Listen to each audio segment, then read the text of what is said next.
Nucleophilic substitution reaction में आगे बढ़ते हैं और डिस्कस करते हैं SN1 मैकेनिज्म।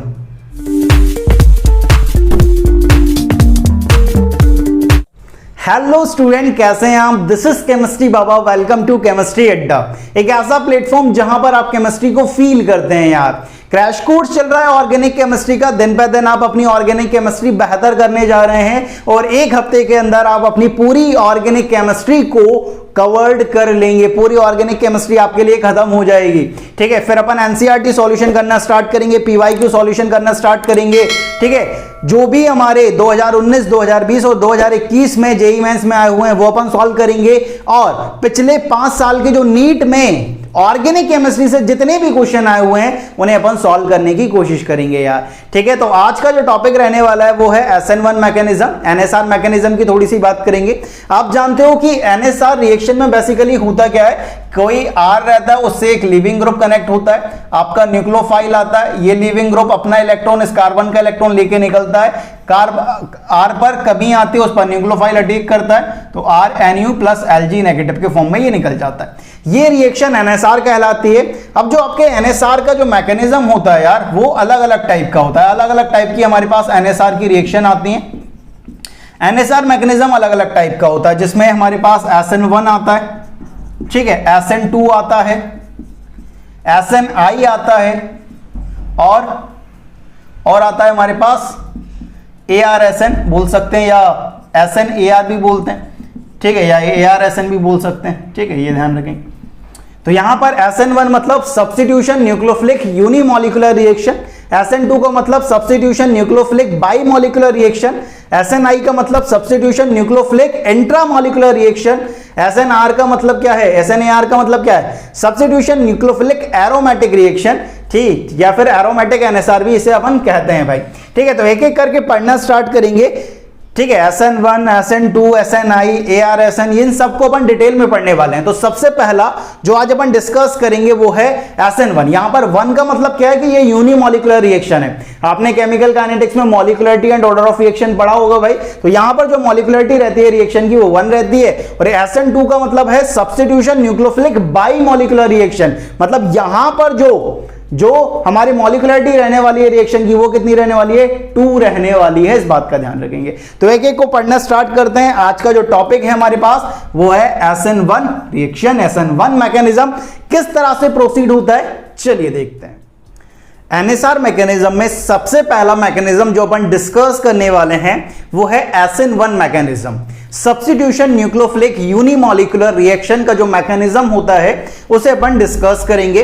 अपन यार SN1 मैकेनिज्म को एक एग्जांपल के थ्रू डिस्कस करने वाले हैं, जिससे आपका SN1 मैकेनिज्म बहुत अच्छी तरीके से आपको समझ आए यार। ठीक है, तो यहां पर जो मैंने रिएक्शन ली है वो ली है 3 डिग्री अल्काइल हैलाइड की। जैसा आप जानते हो कि आपका हैलोजन है इस कार्बन से कनेक्टेड और ये जो कार्बन है वो 3 और कार्बन से कनेक्टेड है, मतलब ये 3 डिग्री अल्काइल हैलाइड है।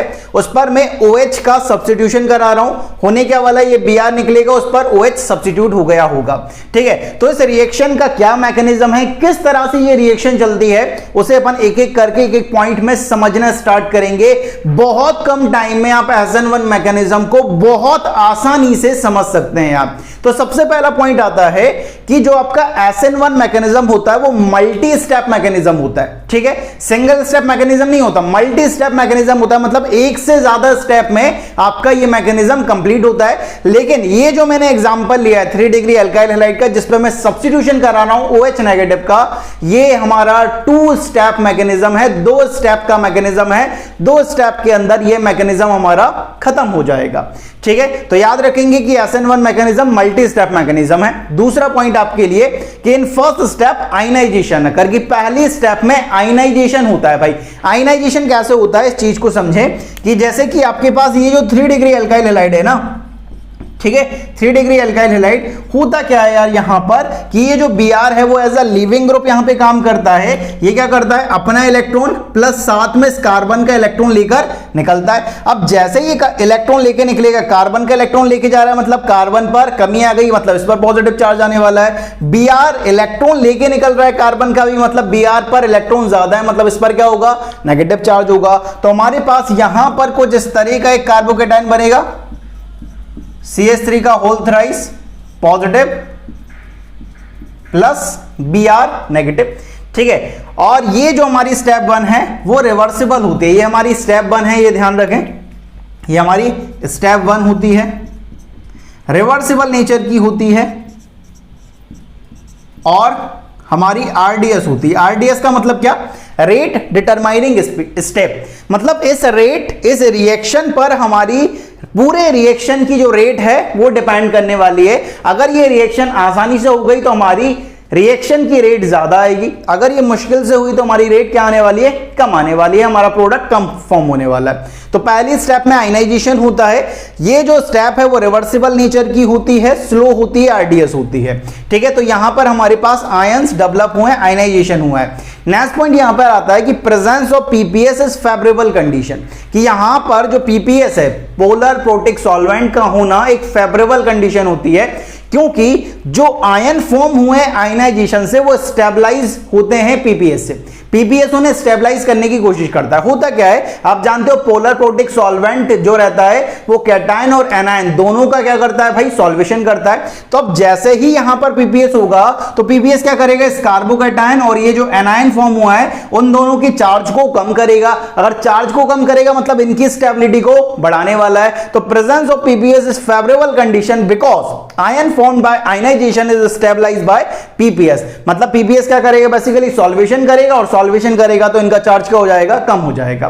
नेक्स्ट इंपॉर्टेंट पॉइंट यहां पर आ रहा है कि यहां पर जो आपका इंटरमीडिएट फॉर्म हुआ है वो क्या हुआ है? कार्बोकैटायन। और आप जानते हो ER से क्या जानते हो कि अगर आपका इंटरमीडिएट कार्बोकैटायन है मतलब वहां पर रीअरेंजमेंट पॉसिबल है, रिंग एक्सपांशन पॉसिबल है।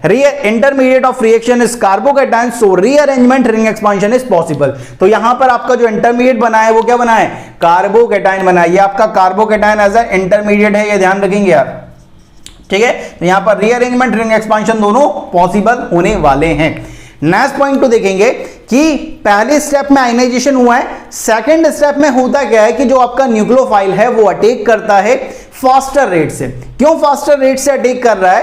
क्योंकि यहां पर इस कार्बोकैटायन को देखो, इस कार्बोकैटायन के पास 6 इलेक्ट्रॉन है, मतलब इलेक्ट्रॉन की कमी है, इनकम्प्लीट ऑक्टेट है। ये जल्दी से चाहता है कि न्यूक्लियोफाइल आए, मुझ पर अटैक करे और इलेक्ट्रॉन मैं एक्सेप्ट करूं और मेरा ऑक्टेट क्या हो जाए? कंप्लीट हो जाए, ठीक है। तो in second step nucleophile attack with faster rate because carbocation have strong tendency to accept electron pair from nucleophile due to incomplete octet. तो सेकंड स्टेप में होता क्या है, यहां पर देखेंगे कि जो आपका कार्बोकैटायन बना है, कार्बोकैटायन बना है CH3 का होल थ्राइस, यहां C पॉजिटिव, इस पर क्या होता है? आपका जो OH नेगेटिव है, न्यूक्लियोफाइल जो है वो क्या करता है? अटैक करता है यार, यहां पर इस पर अटैक करता है। और जैसे ही अटैक करेगा तो आपका जो प्रोडक्ट फॉर्म होता है वो कुछ इस तरह से होता है, CH3 का होल थ्राइस, यहां C, यहां पर OH, ठीक है। तो ये ध्यान रखेंगे कि इस तरह से हमारा क्या होता है भाई? रिएक्शन यहां पर चलती है। सेकंड स्टेप है ये हमारी क्या है? सेकंड स्टेप हुई है ये हमारी स्टेप 2 है। ये हमारी स्टेप 2 फास्ट होती है यार, ठीक है। स्टेप 1 स्लो हुई थी, ये हमारी फास्ट है, मतलब ये RDS नहीं है। पहली वाली जो स्टेप थी वो हमारी RDS थी, दैट इज आयनाइजेशन जिस स्टेप में हुआ है वो हमारी RDS है, रेट डिटरमाइनिंग स्टेप है। सेकंड स्टेप तो फास्ट होती है क्योंकि ये जो कार्बोकैटायन है इसका इनकम्प्लीट ऑक्टेट होता है, ये जल्दी से चाहता है कि न्यूक्लियोफाइल मुझ पर अटैक करे, मेरा ऑक्टेट कंप्लीट हो जाए भाई, ठीक है। तो यहां पर अगर आप इस रिएक्शन की अगर रेट को देखोगे तो यहां पर जो रेट ऑफ रिएक्शन आती है ROR जिसे आप बोल सकते हो, रेट ऑफ रिएक्शन, वो डायरेक्टली प्रोपोर्शनल होती है concentration of alkyl halide into concentration of base की पावर या न्यूक्लियोफाइल की पावर 0। यहां से आपको यह समझना है कि यहां पर जो रेट ऑफ रिएक्शन है वो अल्काइल हैलाइड जो आपने लिया है उसकी कॉन्सेंट्रेशन तो पर डिपेंड कर रही है डायरेक्टली, लेकिन न्यूक्लियोफाइल जो है उसकी कॉन्सेंट्रेशन पर डिपेंड नहीं कर रही है। अगर आप यहां पर ऑर्डर ऑफ रिएक्शन की बात करोगे तो यहां पर ऑर्डर ऑफ रिएक्शन कितना आने वाला है? क्योंकि आप जानते हो ऑर्डर ऑफ रिएक्शन आपने केमिकल काइनेटिक्स में पढ़ा था। ऑर्डर ऑफ रिएक्शन क्या होता है? Sum of power of concentration term in rate law, ठीक है। Sum of power of concentration term in rate law, उसी को आप क्या बोलते हो? Order of reaction. तो यहां पर 1 है, यहां पर 0 है, तो यहां पर हमारे पास ये जो रिएक्शन है वो फर्स्ट ऑर्डर काइनेटिक्स को फॉलो करेगी। किसको फॉलो करेगी? फर्स्ट ऑर्डर काइनेटिक्स को फॉलो करेगी। मैं आपको बता देता हूं, मॉलिक्यूलरिटी अलग होती है, ऑर्डर ऑफ रिएक्शन अलग होता है यार, ठीक है। तो SN1 की जो मॉलिक्यूलरिटी है यूनिमॉलिक्यूलर है भाई ये रिएक्शन, और यहां पर ऑर्डर ऑफ रिएक्शन भी ठीक है 1 आ रहा है, ये ध्यान रखेंगे यार, ठीक है। तो रेट ऑफ रिएक्शन यहां पर डायरेक्टली प्रोपोर्शनल आ रही है कॉन्सेंट्रेशन ऑफ एल्काइल हैलाइड की power 1 into concentration of base की पावर 0। मतलब बेस की कॉन्सेंट्रेशन पर हमारी रेट ऑफ रिएक्शन डिपेंड ही नहीं कर रही, बेस की कॉन्सेंट्रेशन चाहे ज्यादा हो या कम हो, रेट ऑफ रिएक्शन पर कोई फर्क नहीं पड़ रहा है। अगर रेट ऑफ रिएक्शन पर कोई फर्क नहीं पड़ रहा है न्यूक्लियोफाइल की कॉन्सेंट्रेशन से, बेस की कॉन्सेंट्रेशन से, तो यहां पर SN1 के लिए हमें वीक बेस रिक्वायर्ड होता है, स्ट्रॉन्ग बेस की कोई जरूरत ही नहीं है यार, क्योंकि इसकी कॉन्सेंट्रेशन से कोई फर्क ही नहीं पड़ रहा ना, तो हम स्ट्रॉन्ग क्यों लगाएंगे, हमें यहां पर वीक बेस रिक्वायर्ड होगा, ये ध्यान रखेंगे। Rate of reaction does not depend upon the concentration of nucleophile, so weak base is required for SN1। SN1 के लिए आपको वीक बेस की जरूरत पड़ने वाली है।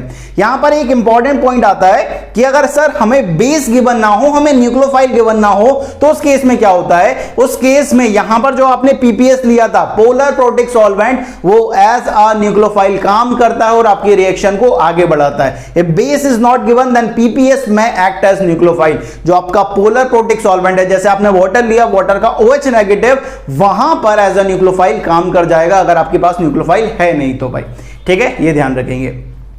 7th इंपॉर्टेंट पॉइंट आता है रिएक्टिविटी टुवर्ड्स SN1। SN1 की रिएक्टिविटी किस पर डिपेंड करेगी भाई, इंटरमीडिएट क्या है, कार्बोकेटायन, और आप जानते हो कि रिएक्टिविटी जो डिपेंड करती है वो इंटरमीडिएट की स्टेबिलिटी पे करती है, तो अपन ऐसा लिख सकते हैं कि reactivity toward SN1 is directly proportional to stability of carbocation.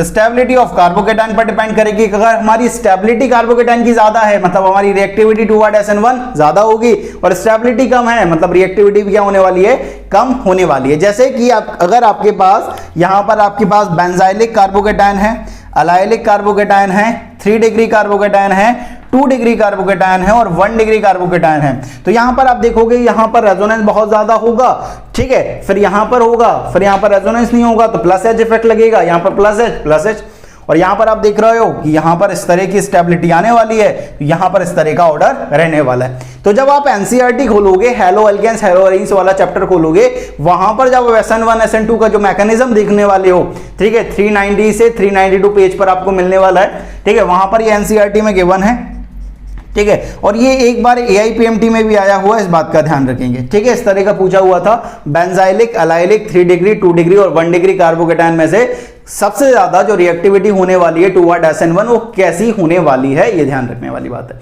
तो बेंजाइलिक में रेजोनेटिंग स्ट्रक्चर ज्यादा बनेंगे, इक्वल रेजोनेटिंग स्ट्रक्चर, तो यहां पे आने वाला है। फिर यहां पर 2 बनेंगे, यहां पर अल्फा हाइड्रोजन रहेंगे 9, यहां पर अल्फा हाइड्रोजन 6 और यहां पर अल्फा हाइड्रोजन 3, ठीक है, तो ये ऑर्डर रहने वाला है भाई।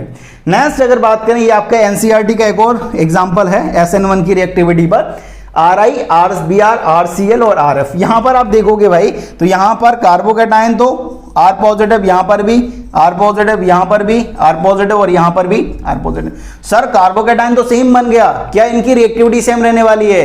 तो आपको बेसिक पर जाना पड़ेगा। बेसिक क्या बोलता है कि NSR की रिएक्टिविटी 3 फैक्टर पर डिपेंड करती है, कौन कौन सा, steric hindrance, leaving tendency of group और न्यूक्लियोफिलिसिटी, ठीक है। तो यहां पर आप देखोगे कि यहां पर कार्बोकेटायन हमारा सेम बन रहा है, ठीक है, RR स्टेरिक हिंड्रेंस सेम है, ठीक है, लिविंग ग्रुप अलग अलग है, न्यूक्लियोफाइल को अगर फिक्स मान के करें अपन तो लिविंग ग्रुप अलग अलग है, और लिविंग ग्रुप अलग अलग है तो जो अच्छा लिविंग ग्रुप होगा वो वहां पर हमारी रेट क्या आने वाली है, ज्यादा आने वाली है NSR की। तो आप जानते हो कि I, Br, Cl और F ये एक ग्रुप में रहते हैं और ग्रुप में कंट्रोलिंग फैक्टर साइज होता है, ज्यादा साइज वाले पर नेगेटिव चार्ज, ज्यादा स्टेबल।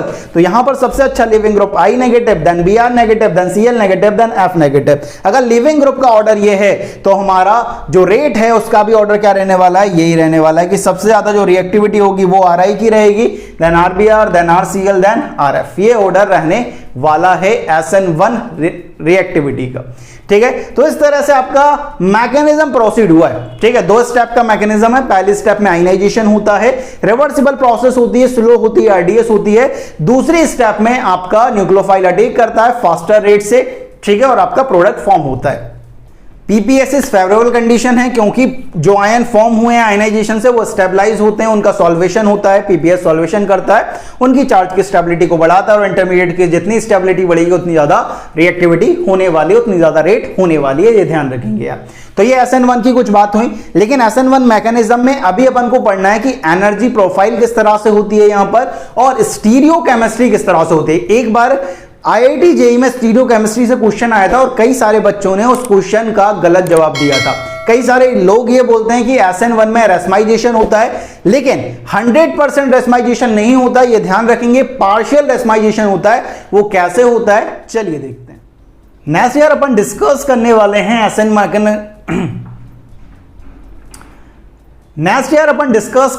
हैं SN1 मैकेनिज्म में एनर्जी प्रोफाइल के। एनर्जी प्रोफाइल कैसी रहती है भाई यहां पर, ठीक है। एनर्जी प्रोफाइल कुछ नहीं है, पोटेंशियल एनर्जी और रिएक्शन कोऑर्डिनेट के बीच में एक ग्राफ है यार, ठीक है। तो इसे बहुत आसानी से समझिएगा, ठीक है। तो यहां पर अगर आप एनर्जी प्रोफाइल बनाएंगे तो यहां पर जो एनर्जी प्रोफाइल रहती है वो कुछ इस तरह से आती है यार। यहां पे आप देखेंगे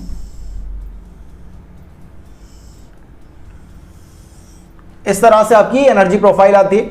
यहां पर आपकी पहली ट्रांजिशन स्टेट बनती है और यहां पर आपकी दूसरी ट्रांजिशन स्टेट बनती है, ये ध्यान रखेंगे, ठीक है। यहां पर आपका रिएक्टेंट प्रेजेंट होता है, यहां पर आपका प्रोडक्ट प्रेजेंट होता है। यहां पर आप अगर थोड़ा गौर से देखेंगे तो ये बेसिकली क्या निकलने वाली है, ये बेसिकली आपके पास ये EA1 है, ये वाली जो है वो एक्टिवेशन एनर्जी 1 है, EA1 है ये आपके पास, और ये आपके पास EA2 रहने वाली है, ये ध्यान रखें।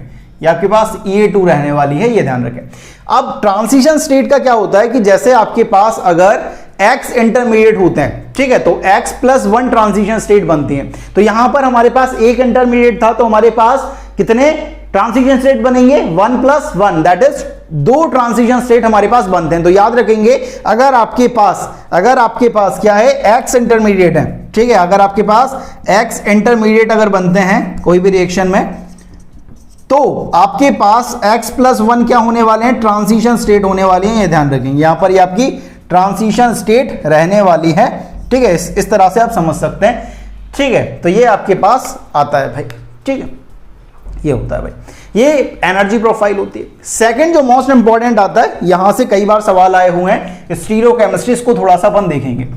स्टीरियोकेमिस्ट्री में कुछ लोग बाग ऐसे कहते हैं थ्योरेटिकली कि कंप्लीट रेस्माइजेशन होता है, लेकिन प्रैक्टिकली जब बात आती है तो ये पता चलता है कि पार्शियल रेस्माइजेशन होता है, क्योंकि आपका जो न्यूक्लियोफाइल है वो बैक साइड से ज्यादा टेक करता है as compare to front side, because जो आपका न्यूक्लियोफाइल है वो स्टैटिक रिपल्शन फील करता है फ्रॉम फ्रंट साइड। ये कहानी क्या है, ये मैंने क्या बोल दिया, इस चीज को थोड़ा आराम से समझिएगा। यहां पर देखना कि मैं क्या कह रहा हूं। ये आपके पास 3 डिग्री अल्काइल हैलाइड था, यहां पर आपके पास एक CH3 ये है, ठीक है, एक CH3 ये है और एक CH3 ये है भाई, ठीक है। यहां पर क्या है, एक Br जो है वो कनेक्टेड है, यहां पर ये Br है।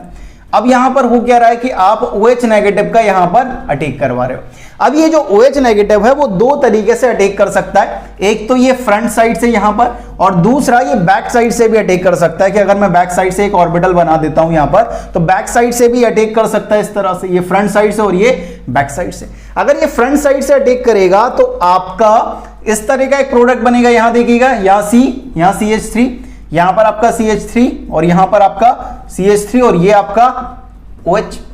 और बैक साइड से अटैक करेगा तो आपका प्रोडक्ट क्या बनेगा, आपका प्रोडक्ट बड़ा आसान बनेगा भाई, बैक साइड से बनेगा तो बैक साइड से अटैक करेगा तो ये Br निकलेगा और आपका प्रोडक्ट बनना चाहिए यहां पर CH3, यहां पर आपका CH3, यहां पर आपका CH3 और यहां पर आपका क्या OH। इस तरह से आपका प्रोडक्ट बनना चाहिए था। अगर आप इसकी कॉन्फ़िगरेशन मान के चल रहे हैं कि भाई इसकी जो कॉन्फ़िगरेशन है वो R है, सपोज मान के चलो कि इसकी जो कॉन्फ़िगरेशन है वो क्या है, R है। अगर ये R है तो फ्रंट साइड से अटैक हुआ है तो ये भी हमारा क्या होने वाला है, R होने वाला है। अगर ये हमारे बैक साइड से अटैक हुआ है तो यहां पर क्या हुआ है, इसकी कॉन्फ़िगरेशन बदल जाएगी, सपोज S। अगर R थी इसकी कॉन्फ़िगरेशन, अगर R ही रही है, मतलब यहां पर क्या हुआ है, रिटेंशन हुआ है, मतलब जैसी कॉन्फ़िगरेशन थी वैसी ही रही है। लेकिन अगर R से S बना है, मतलब यहां पर क्या हुआ है, यहां पर इन्वर्जन हुआ है। समझ आ रहा है आइसोमेरिज्म भाई, ठीक है। आइसोमेरिज्म में अपन ने R और S कॉन्फ़िगरेशन पढ़ी थी, ठीक है, R और S कॉन्फ़िगरेशन यहां पर अपन ने पढ़ी थी। यहां पर आप R और S कायरल सेंटर की होती है, ठीक है। तो ये, लेकिन यहां पर देखना कि यहां पर अगर R डिफरेंट मान के चलना है, ये ध्यान रखें कि यहां पर R को डिफरेंट मान के चलना है। आप यहां पर इस तरह से भी मान सकते हैं, यहां पर मैंने CH3 लिया है, यहां पर R1 R2 भी ले सकते हैं, R1 R2 R3 ज्यादा सही रहेगा यार, नहीं तो बोलोगे कि सर कायरल सेंटर की करते हैं, यहां पर कायरल सेंटर तो है नहीं, ठीक है। तो याद रखें कि ज्यादातर आप R1 R2 R3 के टर्म में ही निकालें, ज्यादा सही रहेगा।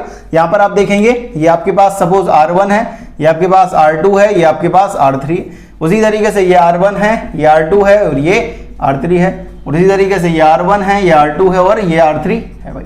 ठीक है, तो यहां पर अगर इसकी कॉन्फ़िगरेशन R है तो ये R रही तो रिटेंशन हुआ है, और R से अगर S कन्वर्ट हो गई तो इन्वर्जन हुआ है भाई कॉन्फ़िगरेशन का।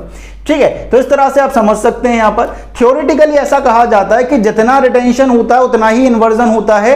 ठीक है, और आपका कंप्लीट रेसमाइजेशन हो जाता है। लेकिन प्रैक्टिकली अगर बात करें तो प्रैक्टिकली अगर बात करूं तो रिटेंशन यहां पर क्या होता है, कम होता है, और इन्वर्जन ज्यादा होता है, तो उस कारण आपका रेसमाइजेशन कंप्लीट नहीं होता है। जैसे कि अगर मैं बात करूं थ्योरेटिकली इस तरह से कहा जाता है, थ्योरेटिकली इस तरह से कहा जाता है कि इन्वर्जन जितना होता है उतना ही रिटेंशन होता है। ठीक है, अगर इन्वर्जन 50% है और 50% ही रिटेंशन होगा तो आपका 100% रेसमाइजेशन होता है। लेकिन अगर मैं प्रैक्टिकली बात करूं तो प्रैक्टिकली ऐसा देखा जाता है कि जो आपका इन्वर्जन होता है वो ज्यादा होता है। सपोज मान के चलें कि ये 51% होगा। ठीक है, और आपका जो रिटेंशन होता है वो 49% होता है। ठीक है, इन्वर्जन 51%, रिटेंशन 49%, तो आपका जो रेसमाइजेशन होगा वो 98% होता है। ठीक है, तो ये ध्यान रखेंगे भाई। तो आपका प्रैक्टिकली जो है इनकम्प्लीट या पार्शियल रेसमाइजेशन होता है, क्योंकि यहां पर जो बैक साइड अटैक है वो ज्यादा डोमिनेंट होता है as compare to front side, क्योंकि ये जो न्यूक्लियोफाइल है, क्योंकि फ्रंट साइड से आपका लिविंग ग्रुप भी लीव कर रहा है और यहां पर OH नेगेटिव भी अटैक कर रहा है, तो ये थोड़ा सा मुश्किल होता है। यहां पर स्टेरिक रिपल्शन होता है, न्यूक्लियोफाइल फील करता है, तो बैक साइड अटैक ज्यादा डोमिनेंट होता है as compare to front side, तो ये आप मान सकते हो भाई। ठीक है, तो स्टीरियोकेमिस्ट्री में कोई पूछे कि भाई SN1 में क्या हुआ है, पार्शियल रेसमाइजेशन हुआ है, कभी भी ये मत बोलिएगा कि 100% रेसमाइजेशन हुआ है। 100% रेसमाइजेशन थ्योरेटिकली आप बोल सकते हो, लेकिन प्रैक्टिकली जब आप बात करोगे, और एग्जाम में प्रैक्टिकल पे ही क्वेश्चन बनते हैं, ऐसा क्वेश्चन एक बार IIT में बना हुआ है भाई कि भाई SN1 में 100% रेसमाइजेशन होता है या पार्शियल रेसमाइजेशन होता है? पार्शियल रेसमाइजेशन होता है, ये ध्यान रखेंगे, क्योंकि बैक साइड अटैक ज्यादा होता है as compare to front side, तो इस कारण क्या होता है, पार्शियल रेसमाइजेशन देखा जाता है यार। तो ये इंपॉर्टेंट पॉइंट है स्टीरियोकेमिस्ट्री का। तो ये बात हुई SN1 मैकेनिज्म की। बड़ा सरल है यार SN मैकेनिज्म। 2 स्टेप का मैकेनिज्म है हमारे सिलेबस में। पहले स्टेप में आयनाइजेशन होता है, स्टेप 1 रिवर्सिबल स्लो RDS होती है, PPS फेवरेबल कंडीशन होता है। दूसरे स्टेप में न्यूक्लियोफाइल अटैक करता है फास्टर रेट से और आपका प्रोडक्ट फॉर्म कर देता है, और reactivity toward SN1 is directly proportional to carbocation की स्टेबिलिटी। ये आपको थोड़ा बहुत ध्यान रखना है, और स्टीरियोकेमिस्ट्री के बारे में आप सबको पता चल ही गया यार। तो SN1 मैकेनिज्म इतना सही है, और इतना सही आपको अपने दिमाग के अंदर फिट करना है यार। ठीक है, तो नेक्स्ट लेक्चर में अपन SN2 मैकेनिज्म की बात करेंगे। तो इस लेक्चर में इतना ही, मिलते हैं नेक्स्ट वीडियो में, तब तक के लिए पढ़ते रहें। जय हिंद, जय भारत।